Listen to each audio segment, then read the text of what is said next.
put in extra work. They don't go above and beyond to hone their skills, improve their game. This is a club. This is a get-together. This is a player meet and greet. This is a hangout, and the WNBA is just where they choose to hang out. And the NBA and the owners within the league, they're funding this hangout. The WNBA is facing a serious ratings crisis, and Commissioner Kathy Engelbert is under pressure as the league's recent surge in popularity begins to crumble. With breakout star Caitlin Clark sidelined, the spotlight that once drove record-breaking viewership and packed arenas has all but disappeared. Attendance is slipping, TV ratings are falling, and the momentum that seemed unstoppable just months ago now looks shaky and fragile. For critics, it's proof that the league's growth was built too heavily on a single star, raising tough questions about whether the WNBA can sustain mainstream attention without her on the court. Can you feel the panic reverberating throughout the WNBA dump? WNBA players think they have leverage. Keyword, think. Now, in their defense, they do have leverage in the short term. The numbers don't lie, and they're devastating. Since Caitlin Clark went down with a quad injury on May 24th, WNBA ratings have fallen off a cliff. National TV viewership has plunged 55%, with Indiana Fever games hit the hardest. When Clark was on the floor, the team averaged 1.81 million viewers. Without her, that number has crashed to just 847,000, a staggering 53% drop. The message couldn't be clearer. The WNBA's surge in popularity rises and falls with a single star, and her absence has left the league reeling. Now, I don't know what to believe from financials, but they got a lot of money backing them from TNT Sports and a lot of investors. And word has it that they came within $10 million of breaking even their first season. That's damn sight a lot. That's damn sight a lot better than the WNBA's done. The 2025 WNBA All-Star Game was a wake-up call. With Caitlin Clark sidelined, ratings dropped 36% from last year's record 3.44 million viewers to just 2.19 million. The twist? That disappointing figure still ranks as the second biggest audience in league history. In other words, before Clark showed up, WNBA viewership was almost non-existent. Her absence didn't just lower the numbers, it exposed how completely the league's relevance depends on one player. Unrivaled will forever change the WNBA. For sure. And the way that they do business, the way that they treat their players, any agreement going forward. Unrivaled did things that were unprecedented. And I think it showed players their value, and players in that upcoming CBA are going to ask for everything. And I think that they're going to have to make something work if they want to see the product on TV. If you're enjoying this, make sure to like and subscribe. Commissioner Kathy Engelbert has to be losing sleep as the WNBA's meteoric rise turns into a freefall. The same leader who once guided the league through a pandemic now faces an even harsher reality, a product propped up by a single superstar. With Caitlin Clark sidelined, the fragile foundation of the WNBA's success has been exposed for everyone to see. Essentially stalled for a new collective bargaining agreement in the WNBA. For the first time ever, WNBA players think they have leverage. Keyword, think. Now, in their defense, they do have leverage in the short term. The problem is, if this short-term leverage is used and the 2026 WNBA season is canceled, it could have devastating long-term impacts on pretend basketball. Engelbert is under fire from every angle. Even stars like Caitlin Clark and Kelsey Plum have blasted the league's shaky officiating, forcing the commissioner to admit publicly that consistency is a priority. But let's be honest, cleaner whistles won't fix the WNBA's real problem. With Clark sidelined, attendance is sliding, TV ratings are tanking, and the league is fading fast. Without its biggest attraction, the WNBA simply struggles to matter, and fans are walking away in droves. I'm wondering, will the WNBA get within 10 million this season? I kind of doubt it, considering Caitlin Clark's missed, 13, 14 games or something like that? We saw ticket prices plummeted. We know the ratings have gone down in games that she's not involved with, which has drove the ratings down across the league. So I don't know. One of the most baffling twists came during recent collective bargaining talks. Reports say WNBA players rejected a deal that would have boosted minimum salaries from $6,600 to $25,000 and raised maximum pay from $250,000 all the way to $1 million. Phoenix Mercury forward Satu Sabali even called the offer a slap in the face. Let that sink in. Players in a league losing $50 million a year, a league that's never turned a profit in nearly 3 decades and survives only because the NBA pumps in about $15 million annually, walked away from a deal that could have quadrupled their pay and made some of them millionaires. It's a move that shows just how far removed player demands are from the league's financial reality. In the All-Star game, wearing "Pay us what you owe us" t-shirts. WNBA players whose salaries are subsidized by the NBA wear t-shirts declaring "Pay us what you owe us." They must have thought this was a great idea. Oh, folks, we're really going to stick it to the owners.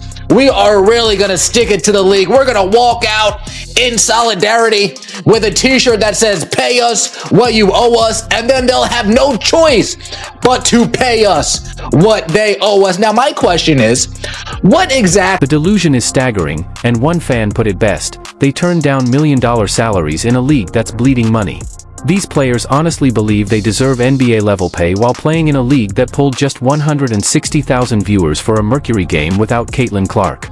The math is simple, and the truth is brutal. You can't demand superstar wages when the product can't even pull a fraction of the audience.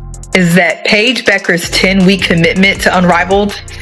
10-week commitment, 10 weeks to Unrivaled. She will make more in that first year than she will in the WNBA, where she's only projected to make $78,000. And I know there's still some haters, some unbelievers mad that women decided to bet on themselves, make this startup that is already putting the foot on the gas, right? Already making the WNBA look bad. I understand that. And they're wondering how they're paying for it. Well, Unrivaled made $1 million in ticket sales this year. Unrivaled made over $1 million in merchandise sales this year. And that's not even counting like the jersey. The harsh truth the WNBA refuses to face is this: Caitlin Clark isn't just the league's biggest star, she is the league.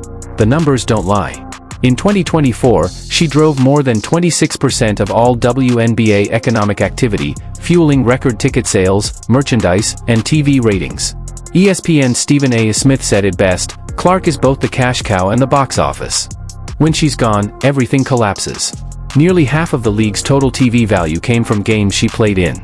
Her debut against Chicago pulled 2.7 million viewers, but without her, ticket prices for the rematch dropped to just $3. The verdict is crystal clear: the WNBA's relevance and financial survival rest entirely on one player. Without Clark, the league slides right back into obscurity. The market has spoken, and it's not buying the WNBA without Caitlin Clark.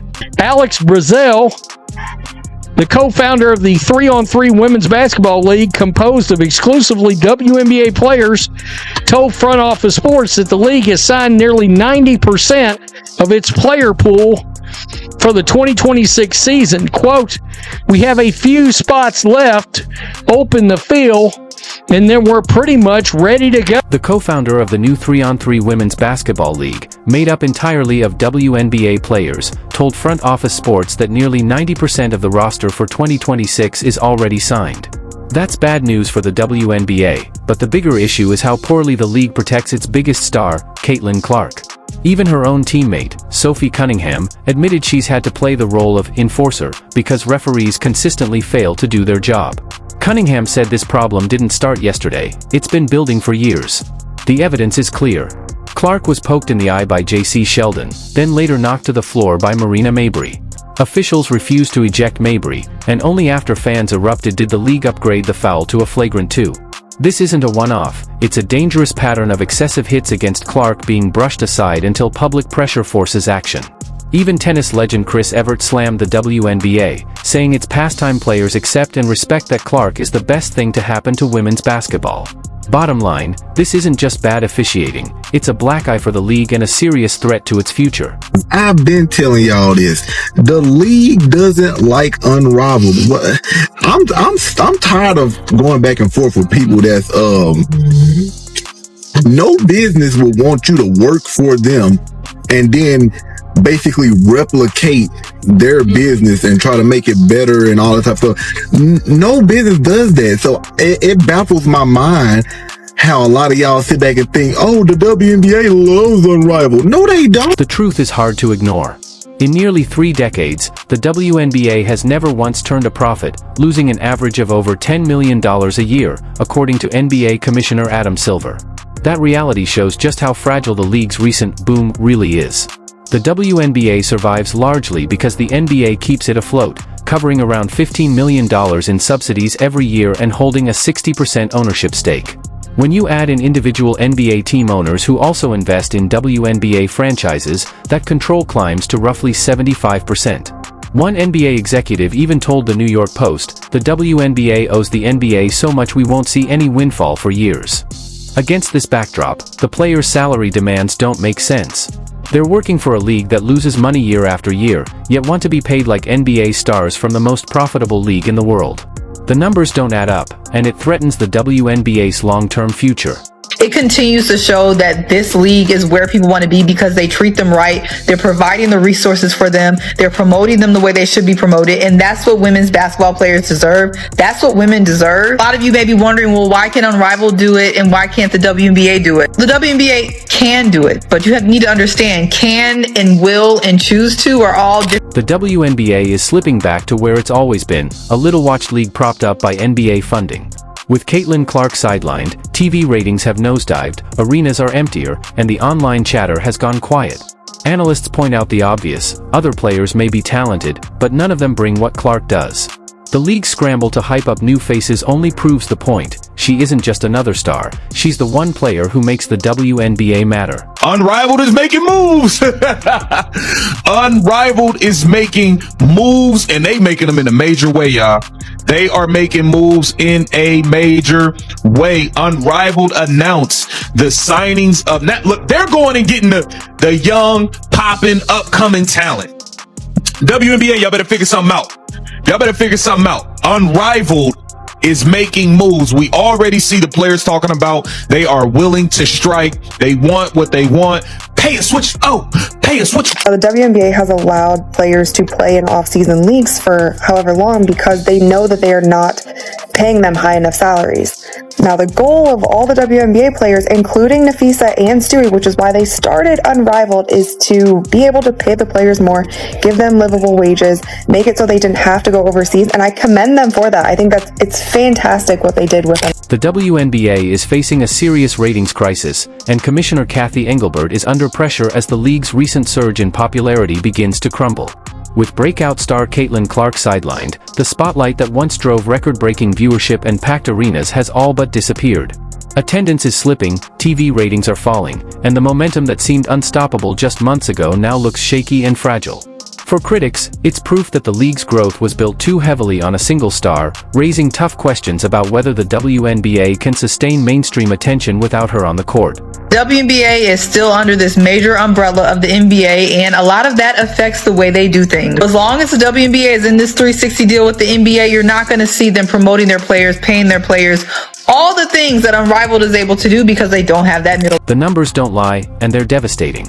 Since Caitlin Clark went down with a quad injury on May 24th, WNBA ratings have fallen off a cliff. National TV viewership has plunged 55%, with Indiana Fever games hit the hardest. When Clark was on the floor, the team averaged 1.81 million viewers. Without her, that number has crashed to just 847,000, a staggering 53% drop. The message couldn't be clearer. The WNBA's surge in popularity rises and falls with a single star, and her absence has left the league reeling. The 2025 WNBA All-Star Game was a wake-up call. With Caitlin Clark sidelined, ratings dropped 36% from last year's record 3.44 million viewers to just 2.19 million. The twist? That disappointing figure still ranks as the second biggest audience in league history. In other words, before Clark showed up, WNBA viewership was almost non-existent. Her absence didn't just lower the numbers, it exposed how completely the league's relevance depends on one player. Clip 4. If you're enjoying this, make sure to like and subscribe. Commissioner Kathy Engelbert has to be losing sleep as the WNBA's meteoric rise turns into a freefall. The same leader who once guided the league through a pandemic now faces an even harsher reality, a product propped up by a single superstar. With Caitlin Clark sidelined, the fragile foundation of the WNBA's success has been exposed for everyone to see.